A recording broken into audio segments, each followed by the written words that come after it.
Halo teman-teman subscribers dan juga teman-teman penonton channel YouTube Dada Nandar, apa kabar semuanya? Nah, hari ini adalah hari Sabtu tanggal 3 Agustus 2024. Gak kerasa tahun 2024 sudah Agustus lagi, dan sekitar kurang dari 5 bulan akan memasuki tahun 2025. Nah, ngomong-ngomong perjalanan waktu nih teman-teman, ada yang tahu nggak gimana kabarnya sekarang kelanjutan dari kereta cepat Jakarta-Bandung yang akan dilanjutkan ke Surabaya? Terakhir kali saya membuat video sekitar lebih dari seminggu lalu atau 2 minggu lah. Nah, setelah saya pantau-pantau, kabarnya kelanjutan kereta cepat dari Bandung ke Surabaya sampai sekarang masih tetap pada fase pra studi kelayakan atau pra feasibility study, belum masuk ke tahap feasibility study atau studi kelayakan. Nah, apa itu pra studi kelayakan dan apa itu studi kelayakan? Saya nggak akan menjelaskan di sini, teman-teman bisa cari tahu artinya. Yang jelas sampai sekarang kabar kelanjutan proyek kereta cepat dari Bandung ke Surabaya baru atau masih di tahap pra studi kelayakan atau pra feasibility study. Apakah akan dilanjutkan sampai Surabaya atau gimana? Jujur, saya sangat berharap sekali karena ini adalah moda transportasi yang harus dimiliki oleh Indonesia, setidaknya dari Jakarta ke Surabaya dulu. Karena kalau Jakarta-Bandung tanggung lah. Kalau Jakarta-Bandung Surabaya nanti penumpangnya banyak dan akan lebih signifikan lagi ke perekonomian. Gimana nih? Kira-kira bakal dilanjutkan nggak? Jujur saya tidak yakin karena itu tergantung presiden yang berikutnya, apalagi sudah ada kabar dulu rame bahwa sepertinya infrastruktur bukan prioritas pemerintahan selanjutnya, tapi adalah pertahanan. Nah, ngomong-ngomong masalah itu, ini ada komen dari Rocky Gerung nih, sahabat netizen semua, sahabat pencinta pembangunan semua nih. Ada komen Rocky Gerung yang mengomentari pernyataan Prabowo tentang prioritas pemerintahan Prabowo selanjutnya nih. Rocky Gerung mengomentari itu. Oke teman-teman, seperti biasa jangan lupa subscribe bagi teman-teman yang baru menemukan channel YouTube ini. Lanjut.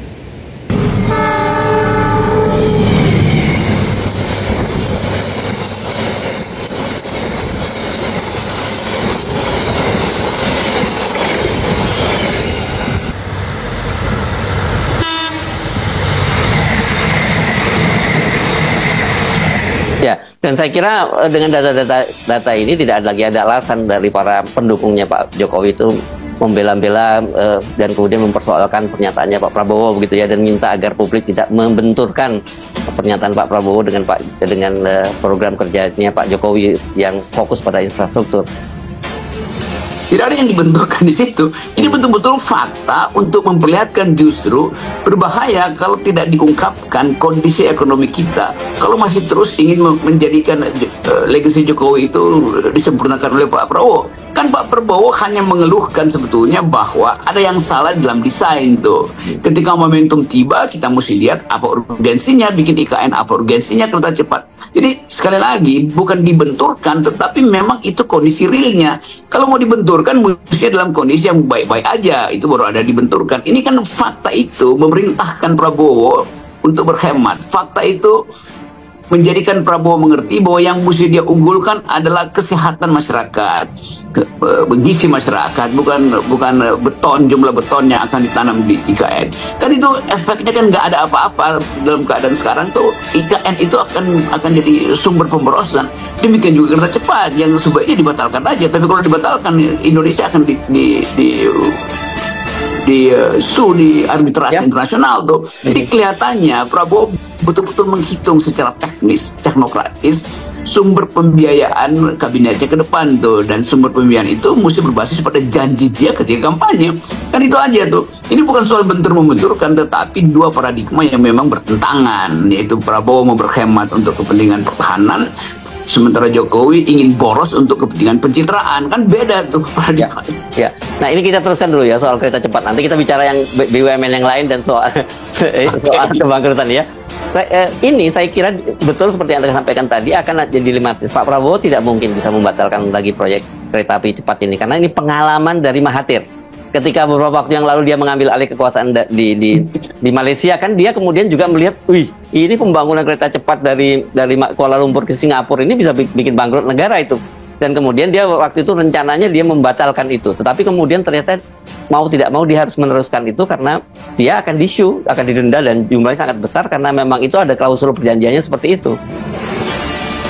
Ya, jadi himpitan perjanjian itu tiba-tiba ada di depan meja Pak Prabowo. Bagaimana mungkin Prabowo akan meneruskan itu kalau ternyata beban itu besar sekali. Tapi juga dilemanya ya sama seperti yang dialami Mahathir tuh. Kan semua ini diikatkan pada perjanjian internasional tuh. Jadi China pasti akan bawa kita ke pengadilan arbitrase tuh. Tetapi sinyal dari Prabowo mengatakan, udahlah, stoplah sesuatu yang memboroskan anggaran tuh. Udah cukup.